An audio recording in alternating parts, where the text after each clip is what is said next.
Cryptonaut podcast. I am Mark Storrs, and with me as always is Rob Morphy. Robert, welcome. Thank you. Sir.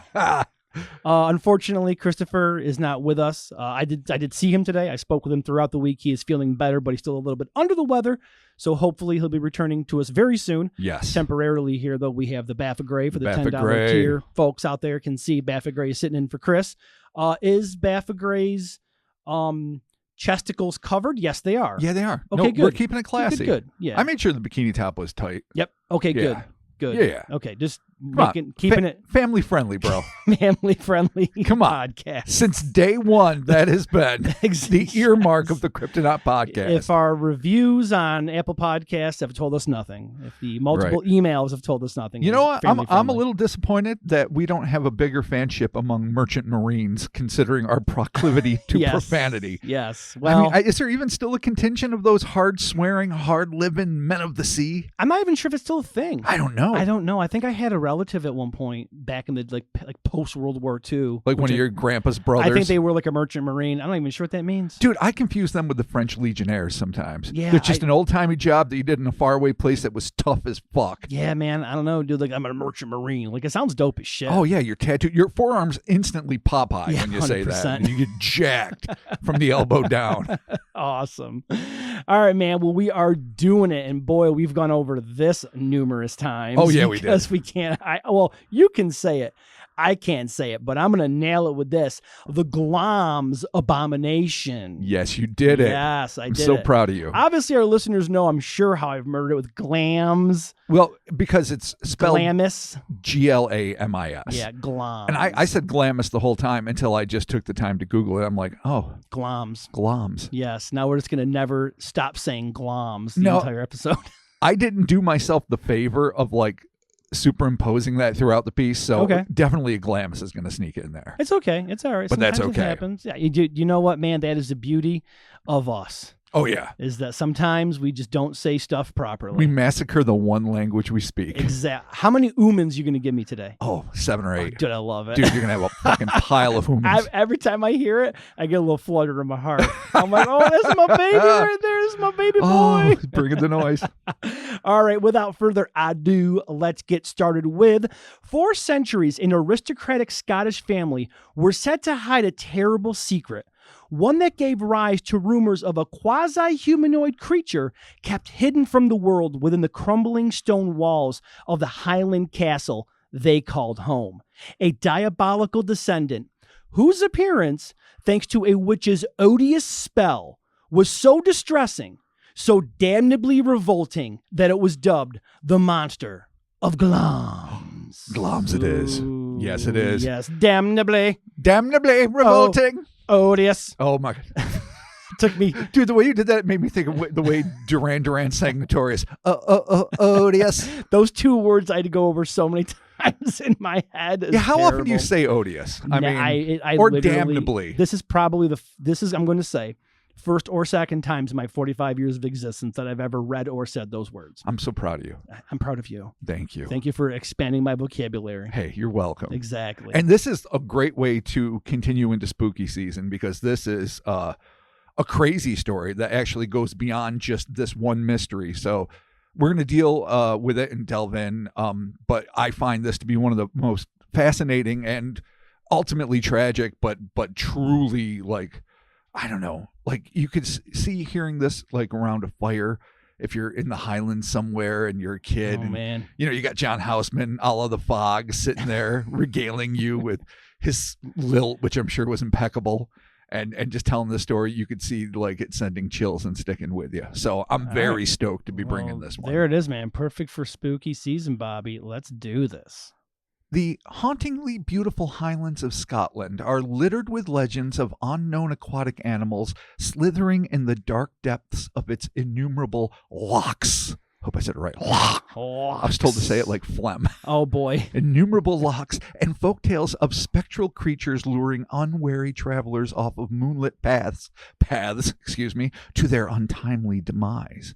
But as infamous as these tales may be, arguably the most horrifying story of all has to do with a secret room nestled within the gloomy walls of Glamis Castle, as it is pronounced in its native tongue, and the ostensibly inhuman entity that lurked therein. Now, for the sake of, once again, because we're celebrating spooky season, 100%. let's just open our minds and try to imagine this happening in the movie palace of your fucking brain pan. Okay, cool. My brain pan movie palace is open. I got my Sour Patch Kids that I snuck in because I ain't buying that shit in the theater. No, yeah. And I got my water that I snuck in as well. Sure. And then my kids get all their treats. Yeah. Cool. Right. I'm here. That's fair. It's near midnight. You're in a horse-drawn carriage clomping through the sinewy hills of Scotland toward a looming ancient edifice silhouetted in the distance. Rolling black clouds surge on the horizon as your driver turns down the long private driveway. A sudden gust of wind blows a wave of desiccated leaves across the narrow stretch of bumpy road that courses through a canopy of trees, bent and gnarled, left all but barren by the encroaching winter. Am I going to make out with Dracula? Yeah, you are. Cool, dude. Definitely getting a Wolfman handy. Yeah, dude. Without warning. Wolfman has nards. Oh, God. A flash of lightning reveals a sprawling stone structure that's so enormous the sides of it are lost behind the semi-naked trees. Oh, the trees are naked. Oh, yeah. The center of this medieval edifice is both majestic and foreboding, revealing an array of looming turrets crowned with conical pepperbox peaks. The carriage clatters to a stop and you step out, the wind grabbing at your coat. Another lightning bolt reveals an image carved out of a dark fairy tale or maybe a nearly forgotten nightmare. You're not sure which. You cast a sharp series of knocks on the stout, iron-clenched oak door, and that is a type of door, and I will forever want to be iron-clenched. Okay. A door that swings open, revealing the wrought iron gate behind it, an ominous barricade separating the castle's main entrance from any unwelcome visitors. Still, as you wait there wondering who it was that opened the door, you instinctively know that the real dangers aren't lurking outside, but within its cavernous walls. Walls harboring the memories of unthinkable acts and terrible secrets. But standing there in the chilly night, you know one thing with unflinching clarity. No matter how horrible the things therein may be, you must enter before you can ever truly leave. Dude, is it the Eagles? It's the Eagles. Oh, it was the Eagles the whole time. Cool. I was guess those lyrics. Dude, if you show up, you're like, Don Henley? The lost stanzas of Hotel California, presented by Uncle Bobby and Uncle Mark. There you go. Perfect. All right, man. I love it. Yeah, you definitely painted a picture. I got lost back at the carriage because I was just so comfortable in the carriage. Well, who can blame you? Yeah. Big old cushions in the carriage. Oh, yeah, I know. Probably smelled awesome. Oh, God. Super comfortable. Yeah, right. Smelled great. Sure. Yeah, I'm sure. Sanitation was excellent. Excellent. Always excellent. Everything wasn't muddy and gross and filled with all horse kinds shit of... wasn't everywhere all the time. Covered in horse shit and tuberculosis. Oh, dude. Those were the days. Yeah, dude. Yeah. Getting ready for the oncoming plague. Hell yeah, brother. Always. These images, and those of their ilk, could have been conjured in countless Universal or Hammer horrors, but even those utterly unfamiliar with the 1,000-year history of horrors surrounding Glamis Castle and its storied lands, the sight of the dark stones and sinister ramparts would instinctively instill a sense of both awe and dread. Those who are aware, however, would be instilled with an even more concentrated sense of apprehension. For Glamis Castle, from a time all but immemorial, has been a place associated with evil. Oh, the evil. Let it rain over you. Yes, indeed. I mean, really, some fucked up shit. Yeah. I mean, old places like that are just full of nasty shit. Always. Nothing ever fun. No. There's never a slide. There should be. Yeah, but there's never. Oh. There's never like a nice, like... You never think about that. Let the children play in the courtyard. I mean, you've got 7 fucking stories. Yeah, but it's slide. It's all bad, though. Yeah, you're right. Let them play in the yard of skulls. Yeah. You're like, damn it. Oh, look at the guillotine has been converted into a sort of swing. Yeah, all the kids love it. Oh, yes. Son of a bitch. These... Oh my God! What am I, Pete Brady? These. Hold on. That was great. Let me find my man voice again. There you go. Bring it back. Oh God! Bring it back. Excellent. All right, now let's get back in the mood here. Here we go. These fearful incarnations predate Shakespeare's infamous use of the murderous 11th century King of Scotland, Macbeth Mac Findlack, I'm sure I fucking ruined that name. Sure. And his allegedly ambitious wife, Lady Macbeth, who held court within the usurped walls of Glamis in his 1606 play, Macbeth, or as it is better known to superstitious actors who believe that even uttering the title of this witchcraft-ridden drama anywhere near a theater will bring the performance ill omen, the Scottish play. Do you know that? So is it Macbeth? Yeah, they always call it the Scottish play. You can't say Macbeth in a theater or near a theater. Gotcha. So they just call it a Scottish play. Always. Or if you speak the word Macbeth. The dire. What if you call it forebodings. you called it Macbeth? What if you call it Macbeth? Oh yeah, then you're okay. MacBook, Macbeth, Macbeth. McDonald's. But if it's Macbeth, you're not saying Macbeth. No, it's not Mac. It's Mac. Yeah. It's 100% Mac. Oh, it is Mac. Yeah, it's Macbeth. MAC. If I ever called it Macbeth, that was me fucking up. So it's not Macbeth. It's Macbeth. It's Macbeth. Oh, I've been lied to my whole life. Oh, you didn't know? No. Yeah. Okay. Well, Well, you're on the inside of the secret, buddy. We've cursed ourselves now 7 times over. This isn't a theater. Oh, This is a studio. It's true. We are not actors. We're assholes. We have nothing to fear from this work, sir. Okay, cool. The Scottish play. Yes, the Scottish play. That said, though the bard's evident assertion is historically inaccurate, as construction on Glamis Castle proper had not begun until 1404, long after the corrupt king's reign began in 1040, the place's long-held association with nefarious deeds and ghostly apparitions nevertheless resonated with Shakespeare's audience, who knew only too well of the rambling keep's haunted reputation. A reputation founded on the murder of Scottish King Malcolm II in 1034, when the future site of the castle was merely a hunting lodge surrounded by large standing stones carved with arcane Pictish symbols, marking it as a place of power and veneration. So kind of like in North America, South America too, I suppose, you get Indian burial grounds you don't want to fuck with. Right. Old Pictish mounds probably are these, I don't know if ley lines are involved. I don't know what, but probably these sacred magical spaces that when you build modern edifices upon them, you're flirting with danger. Oh, the dangerous flirt. Yes. Okay. The sexiest kind. Oh, yeah. Sexy danger. It's the best. Mark, sexy danger stores. Oh my God. I mean, Nicole has never called me that. Oh, you don't know. You don't know. It's early in our relationship. Yeah. And when it happens, it won't be good. No, it won't. The next phase of the estate's history would begin sometime after 1372, when the lands, or thainage, which I love this, the thainage of Glamis, were granted to Sir John Lyon, that's Lyon, by King Robert II. From there on, the holdings have remained in the Lyon family, later the Bowes-Lyon family with a hyphen, who became the Earls of Strathmore and Kinghorn and Kinghornand. I can't say these words. Kinghorn?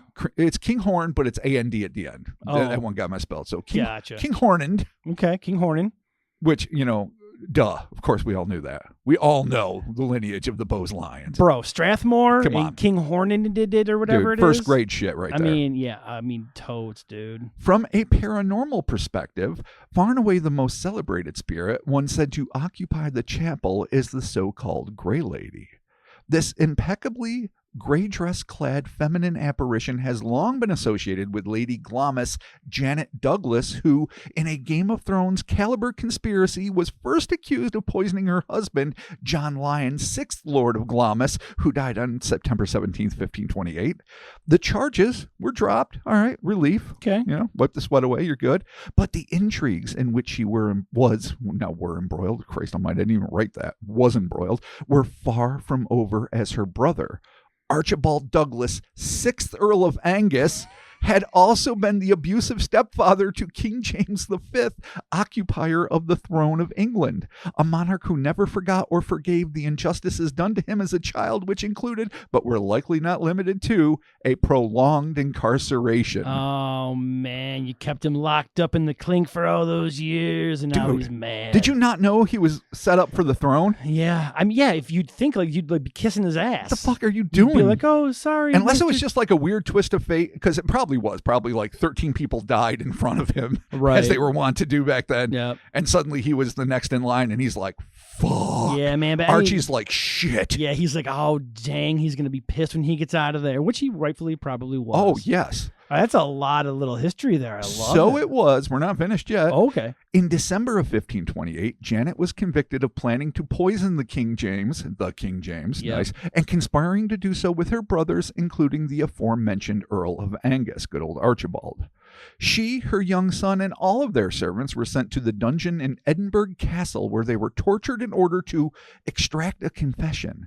Finally, on July 17th, 1537, Janet, who allegedly hated her brother as much as the king himself, oh sweet irony, was convicted of the crime. Not witchcraft, as has been so often stated. A lot of people say it was witchcraft, but it was the crime of attempting to, regicide, I guess, and was therefore burned at the stake. A process which her then 16-year-old son was forced to watch. Jesus. No, I know it's brutal. Okay. Not long after, the Grey Lady joined the regiment of spirits to be found at Glamis. But the flagrant authoritarian foul that caused the lady to be immolated was not the first transgression to taint the not-so-hallowed halls of Glamis. And I think maybe it's a little dismissive to call it a flagrant authoritarian foul, but I'm sticking with it. And I'm proud of it. Wow. It's a bad scene. There's so many words. I know. God.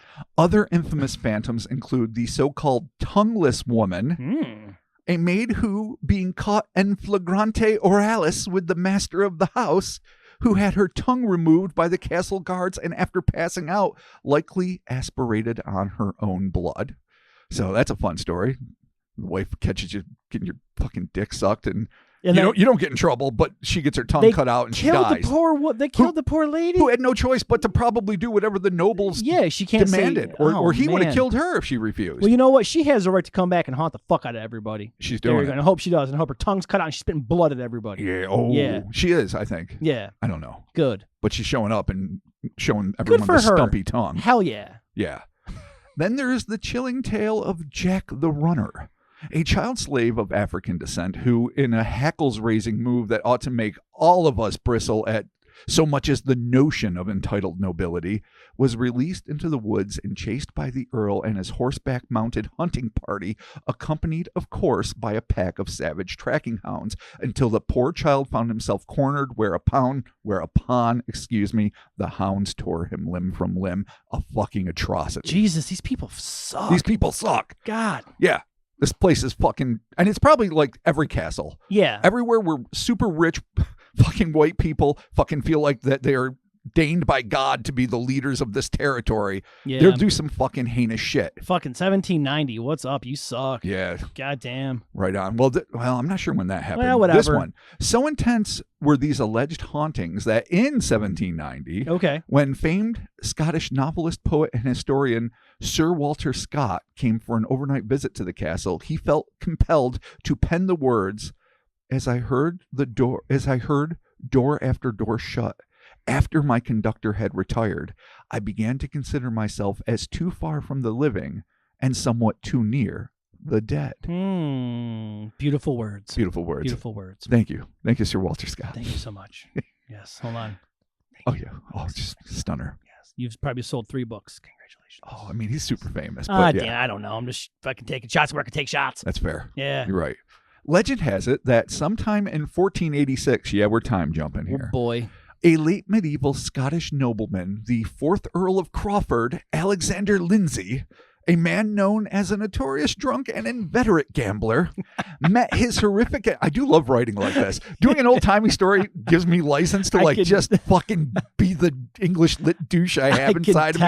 I fucking love it. It's great. Met his horrific end after whiling away a particularly bitter winter's night, drinking, playing cards, and, as one is wont to do, committing sacrilege. Oh, was he fornicating with the fornicators? No, he was not. Oh, okay. Fornication does not come into play this time. Really? Yep.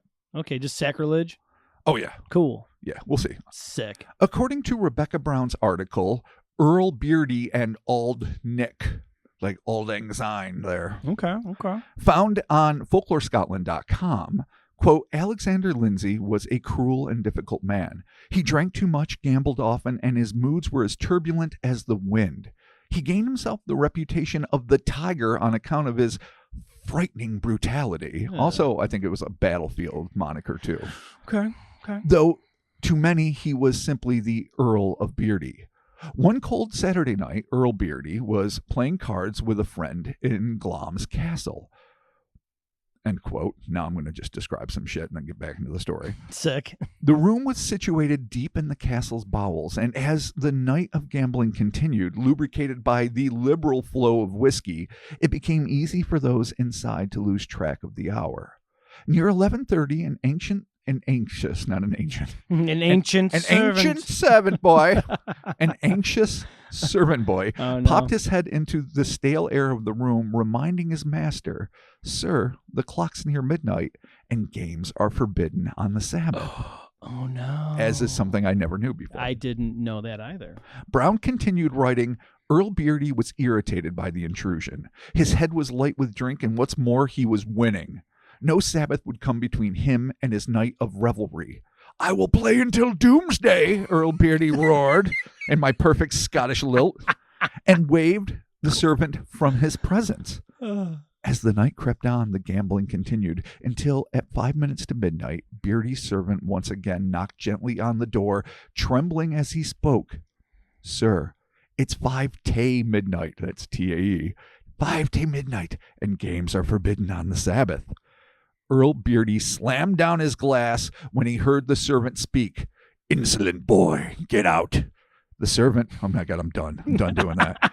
The servant, realizing his warnings would go unheeded, slipped from the room and left the Earl to his gambling once more. Earl Beardy's friend, however, drained his glass and got to his feet. "I won't be one to attract the attention of Auld Nick," he said, pulling his coat on and fixing his hat. Earl Beardy insisted he stay, pouring another drink, dishing out a fresh hand, but despite all of his attempts to make him stay, his friend departed and set off into the night.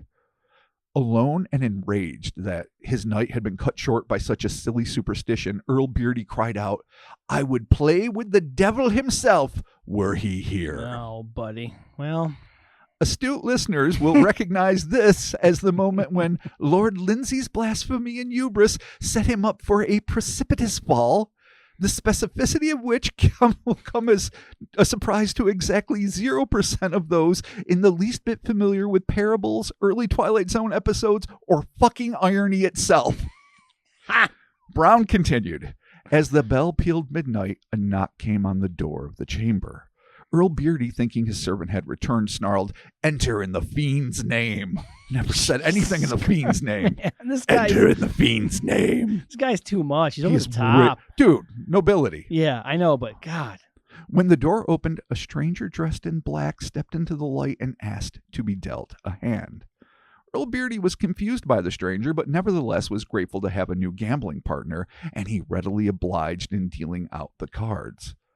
The pair played through the early hours of the Sabbath, and all the while Earl Beardy's poor servant waited by the door, trembling as the game grew louder by the hour, until Earl Beardy was shouting all manner of curses as he lost round after round to the stranger.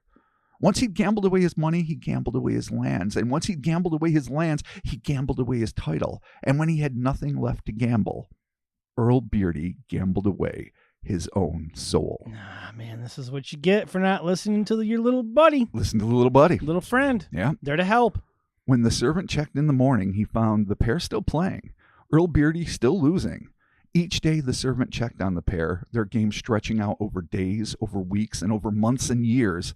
They say that the devil and Earl Beardy gambled in Glamis Castle even still. Or continue to get, you get it. Right. And they won't stop until Earl Beardy wins back his soul, end quote. Dude, Glamis Castle is hopping. Yeah. With so much. Okay. But let's put a little twist. Okay. Or so this version of the story goes. There is another, much darker version that claims that the moment Alexander Lindsay had lost his ill-conceived wager, a portal to the nether regions was torn asunder within the cloistered chamber, wherein he plummeted into the depths of hell, never to be seen again.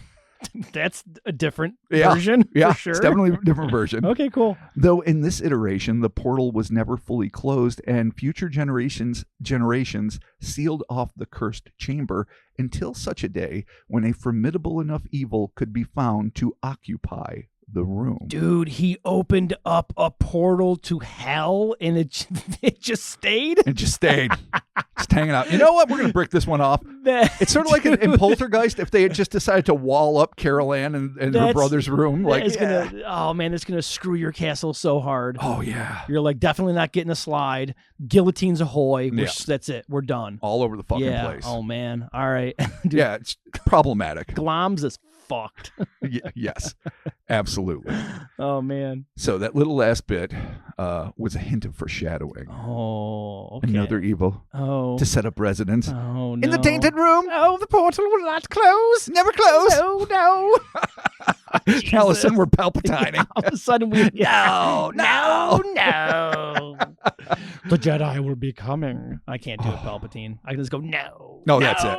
No. That's my full Palpatine. That's all I can't do a single other. Chris has a bunch of good Palpatines. Yeah, he's good. Yeah. He's good at impressions, though. He's great at impressions. Yeah. Son of a bitch. Talented bastard. Son of goddamn. According to some Fortean scholars, that fateful day came when on October 21st, 1821, a baby was born to Thomas George Lion Bowes, Lord of Glamis, 12th Earl of Strathmore, and King Hornand, we can't say, and his wife, the former Charlotte Grimstead, which... Tell me that's not like a Tim Burton name. Those are characters right out of Corpse Bride. I shall go and fornicate with Charlotte Grimstead. I mean, she might have been a hottie. Pretty sick name, though. Yeah, it is. Grimstead? Absolutely. Or she's mean as shit. Oh, yeah, it could be. Still kind of cool. Yeah.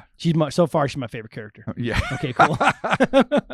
But what began as a day of anxiety fueled by eager anticipation quickly devolved into one of abject horror when the young mother and her midwife beheld what she had given birth to. It was male, to be sure, a situation much longed for in those days of titles and estates. But beyond that, those involved with the procedure would be hard-pressed to identify the child as even human. Obviously, we get that this is very likely a true tragedy, a very human tragedy. But for the moment, let's just get into the flavor of the time wherein it was described as this horrific thing that was probably paranatural in origin. Yeah, dude, for sure. This is like some like Mother Leeds type shit. Yeah. All right. Definitely. Crazy. Okay. Reports state that the midwife described the infant as being closer in appearance to a toad than a boy, with a tiny head wedged inside a rotund, growth-covered body with tiny wizened limbs and grasping claw-like hands.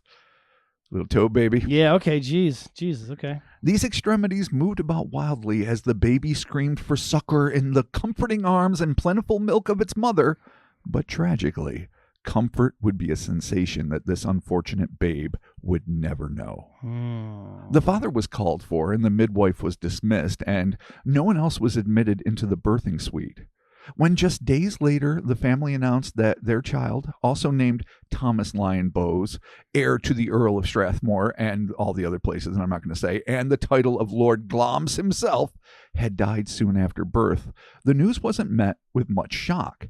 After all, even among the upper crust, infant mortality rates of the period were perilously high. But the midwife who'd been in the room knew better. The child may well have been a horror to look upon, but it was very much alive. Ah, damn, save that baby. Save that baby. There you go. Clearly unaware of how jealously nobility guard their secrets or brutal they can be towards those who betray them, the midwife began telling all who would listen about the abomination born to Lord and Lady Lion Bowes. Her storytelling days did not last long, however, as soon after her tongue-waving tirade, the woman seemingly vanished without a trace. Okay. But while the vast majority of the populace, both in polite society and less refined social circles, accepted the report of young Thomas's death, within the walls of Glamis, something even more dastardly was afoot. Rather than simply euthanizing the woeful wretch, which in this case may have been a mercy, the secret room where Alexander Lindsay hurtled to hell was reopened and turned into a hellishly spare nursery where, it was hoped, the child would languish until it died of whatever malformations plagued its internal organs. But he was tougher than most, and a quiet death would not be in the cards for young Thomas. Oh, he's going to fight to the bitter end. Good for him. Oh, yeah. That's right. Cruel as they were to the newest member of their clan, the couple were not so barbaric as to let this child starve, and one of their most trusted servants was assigned the unenviable task of feeding the baby. That would be until he got old enough, strong enough, and, considering the bleak and loveless conditions under which Thomas was raised, cruel enough so that it put the servant in danger simply by being in the same room the swiftly growing adolescent. Got like some like Belial vibes or something going on here. Belial, you mean? Belial, yeah. Belial. Oh, 100% Belial. Belial. Yeah. Belial. Totally, yeah. I totally screwed that up. Belial. Yeah. I get mad Belial vibes. I totally just murdered that. 100% Belial is like the easiest comparison to a pop cultural, now you can't call him an icon really, but a known quantity. Yeah, exactly. I mean, he never quite reached Freddy Krueger status. Yeah, no. But if you're a horror fan, you fucking know. If you know, you know. And you know what a distended loaf of bread meets a mushroom with a fucking clawed hand exactly. and a mean face can be. There you go. So not too far off. All right, man. They're just making a monster. Oh, absolutely. All right. And then they start feeding him through like a slat in the door at this point. Okay. Yeah. Nevertheless, the child was nobility and as such deserved some privileges, one of which was being allowed to walk in the fresh air, but only at night, led via chain by the same servant, or some say the property's reluctant factor, we'll get to the factor in a second, who inherited this unwanted charge. Glamis historian and author James Wentworth Day wrote, "A monster was born into the family. He was the heir, a creature fearful to behold. It was impossible to allow this deformed caricature of humanity to be seen even by their friends. But, however warped and twisted his body, the child had to be reared to manhood." End quote. According to writer Carrie Sullivan's article, Glamis, on the website Ancient Origins, 19th century eyewitnesses claim to have seen strange shadows on the battlements in a part of the castle that has for centuries been known as, quote-unquote, the Mad Earl's Walk. So vengeance is mine. He's at least he gets walked. Huh? Yeah. That's, which even still, like, Jesus, my God. No, it's horrible. Yeah, no, it's awful. That doesn't make it better. No. Somehow worse that you're gonna offer this little bit of a, I don't know, just a chance to breathe fresh air for a second. Right. But only in the dark. Yep. So you only take him out of a room that is, I think, apparently windowless at night. Yep. So the motherfucker doesn't even know sunlight. Yeah, Jesus. It's a sad situation. All right, man. Sullivan also writes, a story dating back to about 1865 says that a workman at the castle unexpectedly came upon a door that opened into a long passage. Venturing in, the man saw something at the far end of the corridor, and on reporting the circumstances to the clerk of works, was pressingly encouraged to emigrate to Australia, his passage paid by an anxious earl. So he was basically paid off and sent to the other end of the world, where hopefully reports of what he'd seen would not filter back to the Highlands of Scotland. So they're just like covering this whole thing up. And the world was a huge place then, and I mean, besides telegraph shit, I don't even know. I'm not even sure. I don't know, besides like mail that had to be like carted on ships, how you communicated continent to continent. Yeah, I'm not really sure. It's all fucking boats and mail, I think. Dude. Yeah. Yeah. Not an expert. Pterodactyls. Hell yeah. Absolutely. Sick. As happens in marriage and other circumstances, Charlotte once again became pregnant. It was likely a nerve-wracking 9 months for both parents, but when their second son, Claude Bowes-Lyon, was born, the couple were delighted to see a perfectly normal child, a baby fit for nobility that was destined to become the 13th Earl of Strathmore. Despite the fact that his brother was alive and unwell somewhere within the walls of the keep that they both called home. Claude grew up healthy and happy.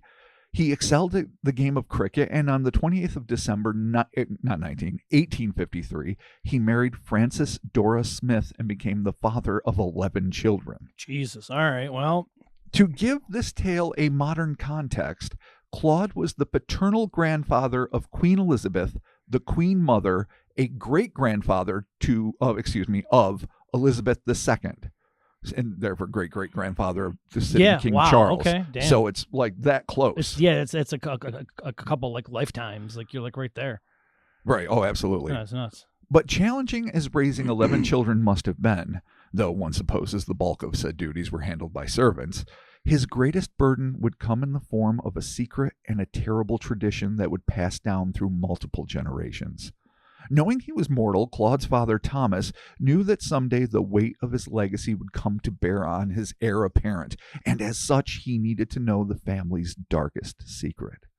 That his older brother, the real heir to the titles and estates, was locked away like some kind of deformed and dangerous animal, barely being kept alive with meager daily meals and almost no companionship. I say almost, as rumor has it that Thomas Sr., perhaps overwhelmed with guilt, would visit his firstborn from time to time, slowly discovering that, despite his malformities, which left him, according to paranormal scribe Peter Underwood, looking like an enormous flabby egg. That's an quote awful unquote way to describe somebody. Dude, you smell it instantly, don't Yeah, you? Jesus, As soon as yeah. you hear it, you just know. I'm just thinking of Alice in Wonderland. That's all I'm thinking of, the weird egg dude. Oh, dude, All right, it's gross. so fucking nasty. Yeah. Yeah, I don't even know what to do with it. Like fucking like a Humpty Dumpty gone to seed. Yeah, man, it's not good, dude. No. God. Like Baron Harkonnen fucked Humpty Yeah, Dumpty. Dude, this poor guy, holy shit.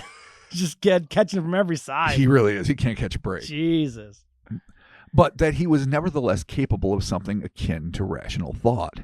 On these rare visits, he would tell his son stories of the family's years-long animosity toward the, or so he claimed, dastardly Ogilvy clan, the bitter enemies of the Bose Lions. Yeah, this just got doing his shit. Yeah, a clan not only known for its treachery, again, in the eyes of its enemy, but one that Thomas told his son used witchcraft to turn him into a monster. Oh, so they think that this is a curse. They think it's a curse. And now Thomas Jr. thinks he's been accursed. But then you got that, yeah. Well, you got that portal of hell, though. You also got the portal Okay, of hell. You all can't right. rule it out. Okay, there's a So lot. there's layers. There's a lot. There's going to be a lot to break Yes, down. It's a weird. Yeah. It's a weird onion. Yeah. Gross onion. It's a really gross onion. Super gross. Oh, all sorts of shit growing out of Yeah, it. it's just disgusting. Okay. It's bad. Like when it's in the bag too long and gets the turns, gets the scent, Yeah. starts growing and it melts. It's that weird soft spot. Oh, Yeah. God. All right, we're gonna puke. Oh, yeah. No, Here we go. I'm done. Yeah. Okay. Bad. So, yeah. Thoughts of this rivalry and what had been done to him via occult means festered inside of Thomas. That's the deformed Thomas, the young Thomas, who became obsessed with the Ogilvies and their very often deadly feud with his family. A feud that, in one instance, became downright despicable. Lore has it that a small band of Ogilvies, being run down by some long-forgotten enemy, trudged through the inclement weather before coming to Castle Glamis. Perhaps they didn't recognize the estate, or they were too frightened and exhausted to care. Either way, they pounded on the oak door and pleaded for sanctuary. Thomas, and that's the senior Thomas now, the dad, Right. as good Christians are wont to do, put aside his former hatreds and allowed them into the warmth of the hall, inviting them to stay for the night. The Ogilvies entered the keep, and Thomas and his servant escorted the men to a room deep within the castle. The door was opened, the key creaking in the lock from years of disuse, and the men were confronted by the overwhelming scent of putrescence. Something must have been rotting in the darkness beyond where the meager lamplight fell. Still, it was warm, and it was safer than being on the run in the cold, so they accepted their lot and filed in. No sooner than the last Ogilvy entered than, in direct contravention of most Christian doctrine, the door was slammed behind them and locked. In some variations of this account, the men were left in the room for months without food or water until his curiosity piqued. The Earl went back to check, finding all of them dead and partially consumed, with just one Ogilvy remaining. A man slathered in blood who'd gone stark raving mad, forced to kill and eat his kin in what must have felt like a permanently black hell. No light. God, all right. The room was sealed. Thank God. And the ghoul was forced to eat the bloating and rotted remains of his comrades until he too was welcomed by what must have been the warm embrace of death. Ooh, boy, castle freak, dude. Yeah. Holy shit. 100%. Yeah, wow. All right. Alternatively, All right. there's other options. Here we go. There is a version where foolhardy members of the Ogilvy clan were led into the room housing Thomas Jr. Also, the same room where the fourth Earl had been flung into the pits of hell. Once inside, they were confronted by a looming teenage figure described by Wentworth Day as having a, quote, chest that was as enormous as a barrel and hairy as a doormat. His head ran straight into his shoulders, and his arms and legs were toy-like, end quote. Toy-like perhaps, but preternaturally strong as the misshapen miscreant, fed by years of tales involving the treacheries of the Ogilvy clan, Oh, man. rolled forward, just see him moving, and tore the enemy interlopers limb from limb, stacking their corpses against the wall and perhaps supplementing his spare diet with their rendered flesh. Man, this guy has got some lore behind him. Oh, boy. Good Lord. Yeah. Yeah, okay. Wow. Yeah. Jesus Christ. All right. It's literally a horror movie. It's the worst. It's 100% a horror movie. Yeah. All right. Yeah, it's fucking terrible. Wow. As to Claude, remember where we left off with Claude, the now heir, the second son of Thomas, who, being normal, is going to be allowed to ascend to the earldom and the Lord of Glamis and all that stuff. As to Claude being let into on the family secret, this initiated a terrible but necessary family tradition wherein the only folks privy to this great shame were the earl's heir, but only after he turned 21, and the estate manager, also known as the factor. The factor I mentioned earlier in the Earl's Mad Walk as the guy that might have been assigned to feed and take the guy out for a walk. Okay, fair. Yeah. So only those three people know. Okay. Stories tell of Andrew Ralston, the lawyer who served as the factor for the Glamis estate for many decades in the mid-19th century, who was initiated into the secretive cabal, shown the heinous truth, and was so perturbed by this encounter that he thereafter refused to spend the night in the castle. Peter Underwood, in his 1977 book Hauntings, claimed that, on one occasion, after a heavy fall of snow, Ralston is said to have refused an invitation to take a bed there and instead roused the servants and had them clear a path to his house more than a mile away. So, shit night for the servants. Yeah, 100%. And this guy is like scared shitless, literally. Yeah. So, okay. As to the then Earl's state of mind, Sullivan wrote, and by then I mean Claude at this point, accounts of Claude Beau's lion and his children vary sharply. Ernest Hamilton remembered a boisterous musical family, remember he's got 11 kids, forever engaged in pranks and theatricals. But other visitors recalled a different Earl. According to the society gossip Augustus Hare, only Lord Strathmore himself has an ever sad look, end quote. And it is to Hare that we owe another anecdote suggesting that whatever the secret in the castle was, Claude thought it so terrible that it placed him beyond all normal aid. Quote again, the Bishop of Brecon, who was a great friend of the house, felt this strange sadness so deeply that he went to Lord Strathmore and said how, having heard of the strange secret which oppressed him, he could not help entreating him to make use of his services as an ecclesiastic. In other words, I'm a man of faith. Confess to me. Okay. It will remain between you, me, and Jesus, and a handful of others. Help me understand your sadness. And let me get you over this. Okay. Lord Strathmore was deeply moved. He said he thanked him, but that in his most unfortunate position, no one could ever help him. No, end man. Quote. Okay. On another occasion, in 1904, long after most of the rumors had quieted down, an old friend visited and began prying Claude, asking him to reveal the nature of the secret that they had once scoffed at in their youth. But the Earl's tone turned suddenly grave as he intoned, quote, if you could even guess the nature of the castle's secret, you would get down on your knees and thank God it was not yours. Oh, man, this dude has officially gone from like cruel to haunted to cruel to haunted. Well, he's not cruel. He's just the kid. Never mind. Sorry, yeah, wrong. I'm thinking of the dad. Like, he didn't even know he had an older brother until he turned 21. Gotcha. Was the heir apparent, and then he got indoctrinated into this secret with just his dad and the factor. Gotcha, man. So I know it's confusing. There's like a billion Thomases. There's like 3 or 4 Alexanders. It's a shit show. All right, man. So his brother's doing him right here. His brother's like, this shit's fucked up. Well, no, he's continuing this fucking horrible incarcerating tradition. I'm not saying he's a fucking saint. I'm just saying he's got a conscience. But he understands the horror. Well, he feels, but it's weighing on him. I don't know what else could be done. Yeah. Damn. Yeah, it fucking sucks. Yeah. In her 1974 compendium of unusual true tales titled Who Knows, author Jacinthe, Jacynth. Jacinthe? Yeah. I think so. Jacinthe Hope Simpson wrote, "From the day of Claude's succession, three very strange things happened. The first was a startling change in the new Earl himself, thought to date from having been told the secret of Glamis. Apparently, he had not heard it before. He said to his wife that they had often joked about it together. But now he told her, 'I have been into the room. I have heard the secret. And if you wish to please me, you will never mention the subject again.'" Oh, man, these people are all fucked. This guy especially. Dude. Like, he didn't ask for this burden. No. He was saddled with it. Yeah, what do you do? I mean, let him out. Yeah, honestly, yeah. Like, just be like, bro, my bad. Yeah. Sorry, dog. Yeah, that was dad, right? Yeah. I'm cool as fuck. Yeah. I have all your titles and lands. Ooh, man, dude. Yeah. This is some Game of Thrones paranatural shit, dude. Yeah, it's bad. Whew, okay.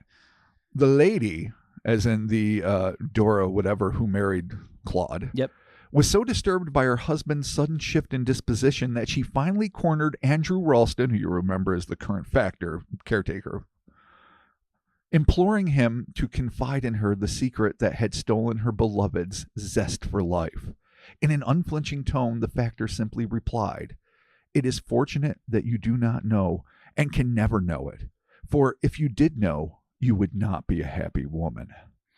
Later, when Claude's son, the 14th Earl, was asked about the secret by his daughter, the Lady Granville, and the elder sister to the Queen Mother, so again, bringing it back to the modern royal family, he said, "You cannot be told, for no woman can know the secret of Glamis Castle." I mean, I think he just told her. Yeah. In a roundabout way, you're like, you can't know the secret. Like, so there's a secret. I'm not saying there's a secret, but you can't know if there is a secret. So yeah. you totally just told her. You're admitting there's a secret. Yeah, 100%. You're just refusing to say what it is, which is sort of a dick move. Also, just because she's a woman, I get it was a different standard, a different time. We don't ascribe to that necessarily, but at all. I mean, I'll hold a door, but I'm not a fucking dick. Everyone's equal. But I get, then they're trying to protect whatever. Yeah. All right. Yeah. Still all dicks. Yeah. 100%. Yeah. No. All right. Okay. So Lady Granville continued. Years later, she reported, "We were never allowed to talk about it when we were children. My father and grandfather refused absolutely to discuss it.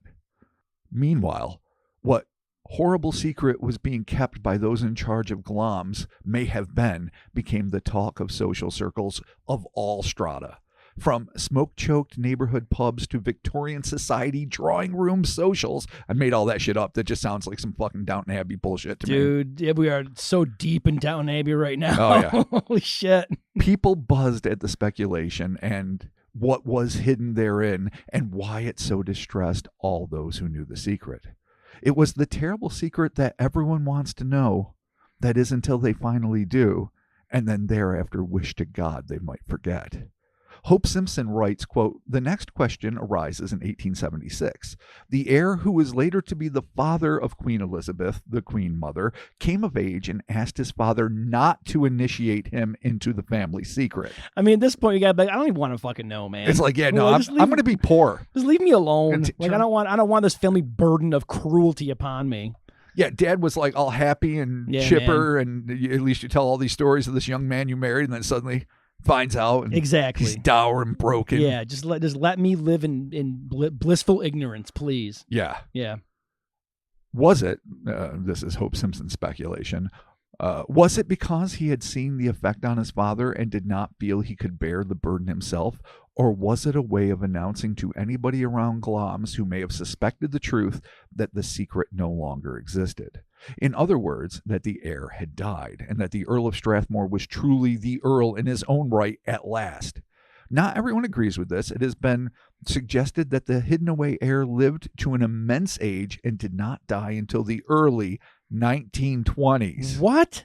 Yeah. Okay. So, Which not, I mean, it is practically unthinkable because the child was born in you'd be literally 1821, so it's 99 years old. Okay, so it's possible. Sure. Okay. I mean, you'd think there's got to be some pre-existing health conditions. You would 100% consider when that. you're a fucking... I mean, I would think that, like, just from the description that this poor individual wouldn't be living longer than, Oh, no. at all. I mean... Yeah. Whew, okay. Well, 90... But is that... But you don't know. Is that paranormally powered? See? Because there's a portal. The portal. Can't forget that. And he has fed on the bones of Ogilvy's. Well, I mean, he's been chilling at the portal. He's probably got some dope friends. Can you in that imagine? Portal. Yeah. Oh. Yeah. Oh. Whew, okay. All right, man. Yeah, that just adds a whole... Maybe he led a rich and varied life. Living in pure darkness, only getting walked once a week at night. I mean, he's literally... month. He has a door to hell. And he's got a door to hell. He's probably like... So your friends, your ideas of normal are going to be real skewed. Yeah, at that point. or they're just like, you know what, man? Fucking come and hang out, dog. Have a seat at the table. Maybe they're welcoming. There you go. The demons are like, bro. Dude, we got you. You've had Don't it tough worry. enough. Yeah, don't worry, dog. You'll fit in just fine. We're here for you, brother. Yeah. There you go. It's a support group. Jeez. At this point. Holy shit. I know. All right. Because of this refusal to hear the secret, nobody knows how to enter the secret room, for all who once knew were dead. On a side note, I didn't get into this. There's definitely stories like the New York Sun put out a story, and a few other places that, in the late 1800s, early 20th century, I'm not sure which, talking about people that found secret trap doors. So it might have been a trap door, and how they were escorted out of the house once they did it. And other people, like when the Earl was off hunting, his wife and her friends tried putting towels in every window to see, even though it's allegedly a room without a window, but to see which windows didn't have a towel, and it would be the hidden room. And then she ended up fucking pissing him right the fuck off, and they got divorced like immediately after. Oh, jeez. So there's a lot of crazy shit. Who knows how much of it is truly paranormal? I was gonna say we'll break down the truth of this at some point, but yeah, it's definitely yeah. All right. Don't forget that portal to hell. So they're all dead. All right, there you go. And I continue with a great fucking, just a smooth entry. Excellent. Sick. Dead they may be, but the legend of the Glamis Abomination lives on. That's what we're calling it. That's sad, though. Okay. Was the creature locked away? That's a question mark. Was the creature locked away in the castle a demon who crawled up through the portal to Hades? Maybe. Or could it be a wild man captured in the forest and fog-shrouded highlands and kept prisoner, as some have suggested? And yeah, it's a real theory. Really? Like the Green Man. I mean, I don't know what would be the Bigfoot equivalent, but I know that hairy, wild, anthropoids, I guess, for lack of a better term, have been seen in Scotland, jumped on the backs of people riding horse and beaten them off their horse and done crazy. Punch them until they left the horse. so it could be said that this was one of those creatures or whatever that was just captured and kept in the room. But they're always assumed to be like paranormal in origin because there's not a lot of history. Yeah. I mean, where would they hide? Right. But regardless, that's what one of the theories is, that it's just like this crazy, wild man. Interesting. Did the dastardly fourth Earl of Strathmore continue to gamble in hell, eventually wagering the bodies of his unborn descendants in a desperate bid to reclaim his soul? Oh, that's a real dick move right there. Oh boy, not quitting. Goddamn. Or is it something much simpler, and all the more tragic?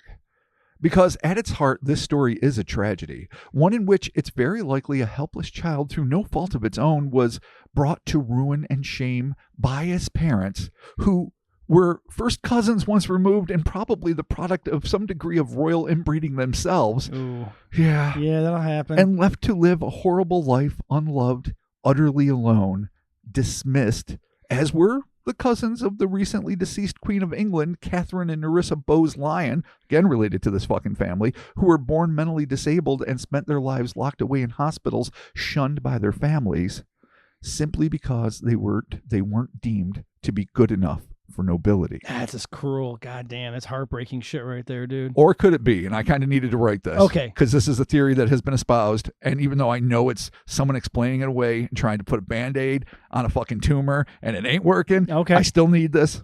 Okay. Or could it be, as only a few researchers have speculated, and I desperately hope to be true, that the young would-be Earl was hidden away for his own protection, loved and nursed by servants and his parents, the secret being kept close to their vests until such a day as Thomas passed away from natural causes soon after the turn of the 20th century. Cynic though I am, I sincerely hope that was the case. But I think we all know better. Oh, so they're saying that he actually was born with some sort of like disability, but and they still did. hidden because know, I mean, well, I mean, when but you're noble, you're supposed to be above, blah, right? Blah, blah. Although, I mean, considering like the rumor mill and gossip, and you're a royal family, and there's things going on, I could see that being something where, they weren't being cruel. That like the story that the ad that was made up was that like this was some demon toad egg baby that was locked away. But in all actuality, it could be something where no, the baby was born and unfortunately had some issues, and they just took care of the baby silently. Right. And then, which I know, I'm grasping at straws because my heart is breaking thinking about it because it totally sucks. We all know that's probably not it. And indeed, hiding a family member because of a deformity, physical or a mental disturbance or anything is shameful. Oh yeah, man, it's unconscionable. It's just disgusting. Yes.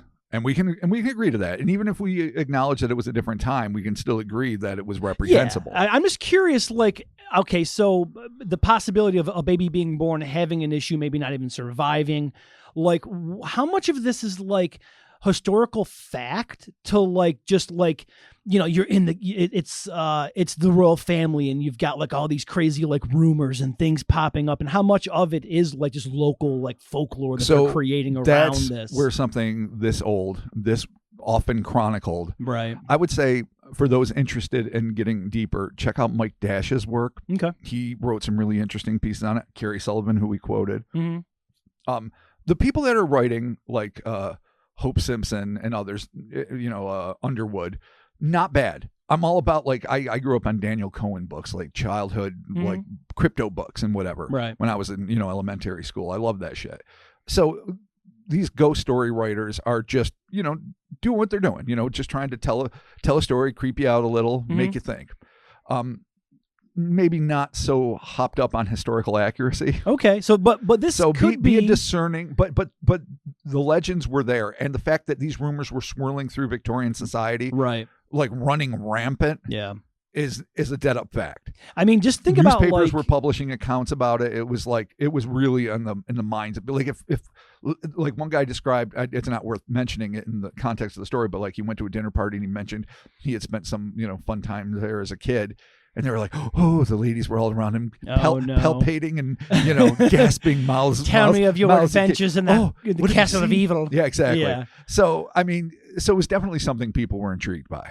Yeah, I wonder how much of it, though, really is just like the buildup of the story. Like, I mean, just in our lifetime alone, like with the tabloids and like all the Princess Di stories, sure, and like all the different like not odd, but like rumors and shit always circulating about the royal family, like the niece of the Prince of Wales or whatever, like sure, married bat boy or whatever dumb bullshit the tabloids would say. But I'm curious though, like how much of this is like some tabloid exploitation shit, as opposed to like maybe there was some super creepy shit happening in this castle, right?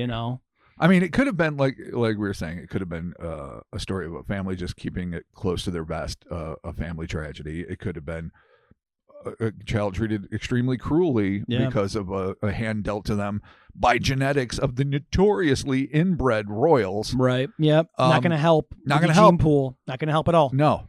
Jeez Louise. Yeah. Holy shit. No favors. God damn. Hey, sorry about your chin. Where is it? Yeah. Seriously. Oh, it's lost in the gene pool. Fell off. Oh my God. So yeah, no. There's definitely reasons to think that it's bogus, but I mean, this place has been associated with evil. It had the Pictish stones, which meant it was a place that was revered by a group of people that are very obscure, because I don't think they left much in the way. I don't think they left anything in the way of written language. And you have these really intricately carved rocks. From there, hunting lodge is built. Kings get killed. So a king gets murdered in a hunting lodge. That's the life of a king. But also it might be indicative of dark forces that gather in a place. Well, we can't forget about the portal to hell. Can't forget about the I mean, portal to hell. because dude had to gamble apparently up to midnight on a Sunday, which Right. yeah, I didn't. You know what's funny though? I was just talking to someone, a buddy of mine yesterday, or no, it was Sunday, and they were like, "Can I buy a beer before noon?" And I was like, "Yeah, I think that law's gone." We had that law forever where like you couldn't buy beer before like noon on a Sunday. Yeah. Which is kind of similar Which to this, is like archaic. And dude, fucking, yeah, it's ridiculous. Yeah. But you know, kind of the same thing here, where like you can't gamble on the Sabbath. If the kid would have just left it alone, maybe the portal to hell wouldn't have opened. Right. Yeah. Maybe. Yeah. Or I mean, I'm not blaming the kid. No, me neither. I mean, I'm Jesus just saying, Christ. like, He was just trying to give him good advice. Yeah, he's trying to help what? the old drunk cruel dude out. When the stranger dressed all in black who knocks on your chamber door somehow was gained entrance into your fucking well-fortified castle and wants to play fucking cards with you at fucking the ring of midnight when you've been warned repeatedly that it's fucking sacrilegious, that it's wrong, you can't fucking play games on the Sabbath. You kind of did that to yourself. Like, you got to be like, you know what? Maybe this is the kid's, I don't know, like cousin, and he's really pulling it all the stops to scare me. Or maybe this is the fucking devil, and I should just quit while I'm happy. Be like, you know what? Come to think of it, I am done playing. Yeah, and then as of now, and then you surly bastard, you cursed your entire line. What the hell, dude? I want to see. You ruined the room. I would love to see a painting where fucking you've got basically like a medieval equivalent of Chet from fucking Weird Science after he got turned into a clob monster, with a fucking swirling portal to hell, the fucking bones of the Ogilvy stacked up all around the side walls. And like the poor guy that has to come in to walk him. Dude, oh my God. Just this hellish, it would be a great metal album cover. It really does have like a paranormal bend though to it too, or even where the father was talking to him about like the Ogilvies and like their occult curse or whatever like that. Like that definitely goes into like ghost story type of territory shit. Absolutely. Right there, and let's not forget one other thing. This secret devastated a lot of people. Mm-hmm. Now, if the human tragedy that unfurled is all that's to it, it would still be explicable.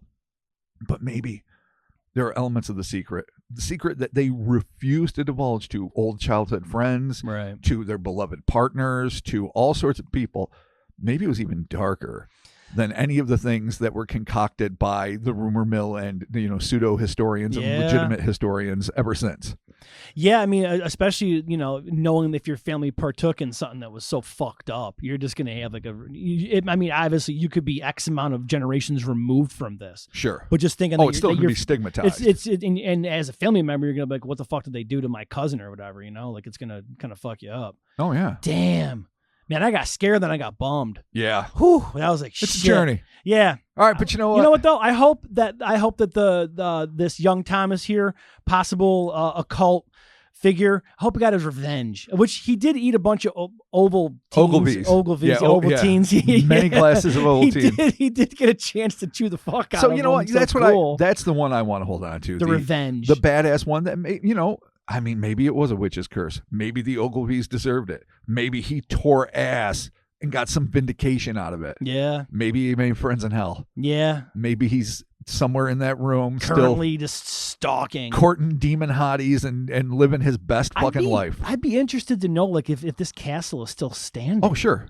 100%. If it's still being lived in by the Bose Lyon family, who are still deeply, obviously, associated with the royal family. Damn, this is the first time I think we got into like royal intrigue. 100%. Oh, damn. Is that our new shit? I doubt it highly, because this was a lot. And even though I really enjoyed writing like this, and for a time I enjoyed reading like that, by the end I was like, yeah, I'm done. Yeah, I'm done with this fucking high English bullshit. Yeah, exactly. Yeah, well, damn, dude. It's not what I was built for. Well, domestic beer and fucking, I don't know, fucking video porn. There it is, the Glamis Abomination. God damn, what a wild ride. Yeah, holy shit. It's crazy. There's a lot of shit to that, man. Holy fuck, dude. Yeah, and like, obviously the human tragedy aspect of this is not lost on us at all. Oh, this is definitely could have some really fucking all of the ghosts got boned to it. Yeah, I mean, it's this human being, Tom Jr., even though he's not designated as Junior, but for the sake of explaining, got a raw deal if indeed it happened at all. Yeah, my God, if this is like some straight shit, like, whew, goddamn, it's terrible. But the occult aspect to it, the portal to hell, all that combined, damn, that just makes for one hell of a local folklore story right there. That could very well have something, some sort of embedded in some sort of truth. I mean, damn, all the craziest shit is. I know, man. I mean, I just basically described all of our episodes. And sometimes that truth is crazier than the thing that people think are a bald-faced lie. Yeah, that's true. And too crazy to be true. Damn. The truth is even more maddening, like an H.P. Lovecraft old god. Oh, god damn, them old gods are there. Thank you so very much for joining us, Cryptonaut Podcast. Bobby, let's thank some folks that support us monthly over there at Patreon, patreon.com/Cryptonaut Podcast. Indubadilly. Thank you all, everyone. There's a little fucking Tiny Tim. I like that. Yeah, Thank you, Shaw. I feel like I have to flick flick me a pence. Tell me to go buy a goose. Get me a goose, and then do one of those. Yeah. Oh, have you ever eaten a goose? No. Neither have I. I had a turducken once. It was pretty good. I had duck once. My parents had it for I don't mind duck. Thanksgiving when I was a kid. Super greasy, but but I don't mind. I like dark meat. So no, same. I prefer like delicious. dark meat on a turkey. Yeah. The white meat's all dry and shit. But no, I've never eaten a goose. Anyway, I don't think I want to. First, Mr. Creepy 666. Mr. Creepy 666, thank you so very much. Elias Rathborn. Hell yeah, Elias, thank you.